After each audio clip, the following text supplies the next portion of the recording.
John Patrick Bedell had a history of mental illness, hospitalized as many as 4 times, arrested at least once.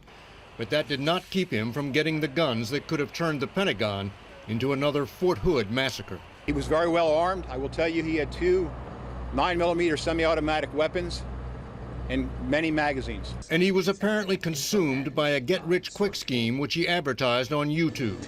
Hi, I'm happy to have the opportunity to talk with you today about information currency. And by conspiracy theories. One of his blogs suggested the government was behind the 9/11 attacks.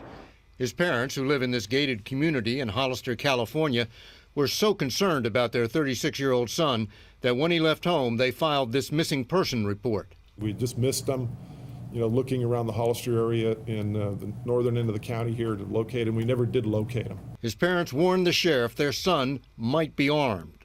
He had made a $600 purchase at a shooting range in the Sacramento area of California. Last night, after driving cross-country and leaving his car in a nearby parking lot, he walked up to 2 policemen guarding a main entrance to the Pentagon and opened fire at point-blank range. All of it captured on a still unreleased surveillance tape. He was very calm. There was no distress in his appearance. He walked very directly to the officers and engaged. He only grazed the policeman who returned fire, killing him with a shot to the head. The end of a life destroyed by mental illness, but not the mass tragedy it might have been. The Fort Hood incident put us on notice that it could happen even in a military reservation. This afternoon, Bedell's parents released a statement saying his actions were caused by mental illness, not a defective character. Katie? David Martin reporting from the Pentagon tonight. Thank you, David. Bob Orr is our justice correspondent. Bob, if this suspect was hospitalized for mental illness perhaps as many as 4 times, how was he able to purchase not 1 but 2 handguns?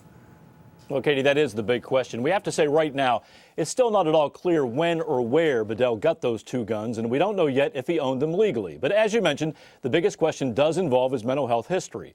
Now, his family says he was in and out of treatment multiple times for bipolar disorder. We don't know, though, if those treatments were ordered by a court. Now, this is important. If there was a court order or if Bedell was ever deemed to be a threat to himself or other people, then that information should have shown up on a background check, preventing him from ever owning a weapon in California.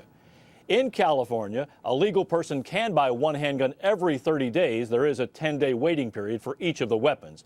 But also note this, in neighboring states like Arizona and Nevada, well, there weapons can be bought in private sales with no background checks. So tonight, investigators are still pressing very hard for these answers. Katie? All right. Bob Orr in Washington. Bob, thank you.